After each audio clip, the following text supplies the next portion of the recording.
Hi, this is Jim Conlan here from RCB Radio Ireland. Mike, good day to you, sir. Mike, first of all, the Union, some terrific locations, London, New Jersey, Slovenia in particular. What was it like shooting in that picturesque country? Well, it's funny. You threw Jersey in there with London and Slovenia. I was that was good. I like that. Like Jersey's yeah, Jersey's Jersey. I like that.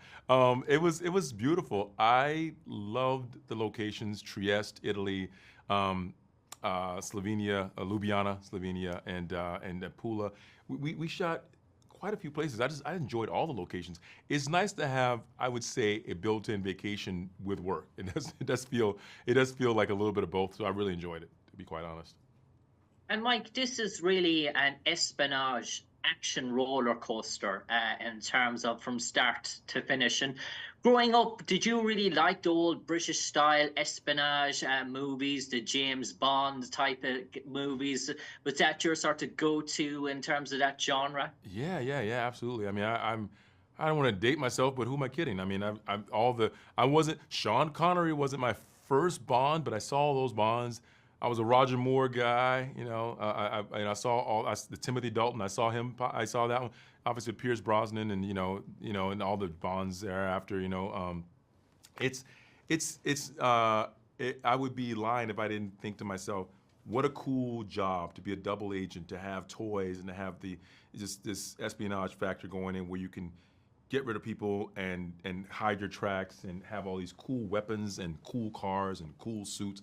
Now there's a little bit of that in there for sure. There's one photo I can't wait till the film comes out. I can release it, but it's like this is such a badass pic of Nick Faraday. I do love that element about it because when you're watching films growing up, you kind of always want to do something like that at some point. It's just a really cool, fun moment for me.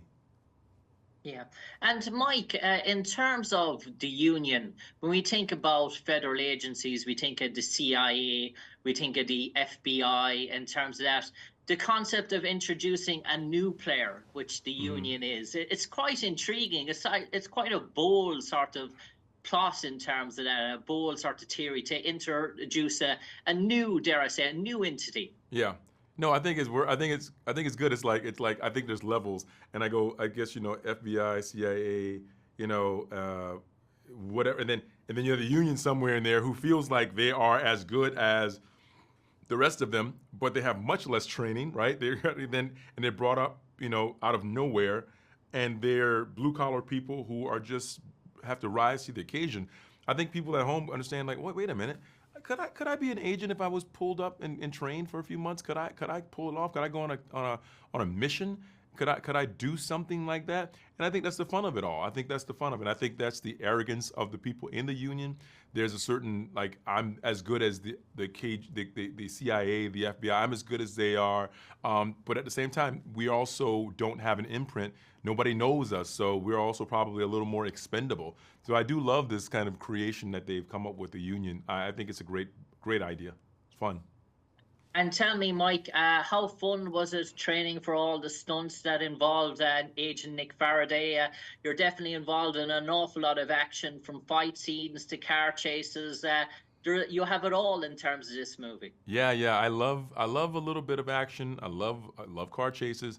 I just had a blast. I think the best days were driving the purple Porsche, purple Porsche, and really just tearing around a corner, zipping around, slamming it in gear, and just having a fun. I mean, they had some really good stunt drivers. Obviously, they did majority of the stunts, and I hats off to them because they were phenomenal.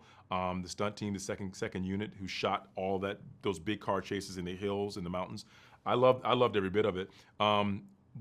Really, it's just the best of all worlds in terms of action because you want to be able to do stuff that plays at such a big scale that makes people sort of relax because this is a fantastic movie that gives people an escape, and I think it's very rewatchable, so I hope people will give it a try more than once. Yeah, and we have an international sort of feel to this movie. It's all over the world, but an intriguing cast as well. With Mark Wahlberg, Halle Berry, Hmm. J.K. Simmons, yourself. There's an all just diversity in it. There's something for everyone. Yeah, No, it is. I think there's, yeah, we have, I mean, literally, yeah, like you said, we have people who, one of our cast members, I mean, she lives in Australia. I mean, it's like everyone, you look at the cast, it's like Australia, Europe, America, uh, probably Africa. There's just so many people involved in this movie. It's really a melting pot. A lot of the crew all over the world, South Africa, behind the camera, a lot of people from London had a great time. I think people it's going to show when people watch the film the global community of it all, how it feels like a global project. And Mike, in terms of watching the movie, in terms of the roller coaster that it takes us on, there's a bit of suspense, there's a bit of an intrigue in this movie. You have to sort of put all the jigsaw pieces together, dare I say, in terms of trying to unravel it. Yeah, yeah. I think catching up after the second act, it starts to move really fast. Once my character reappears, you're like, wait a minute.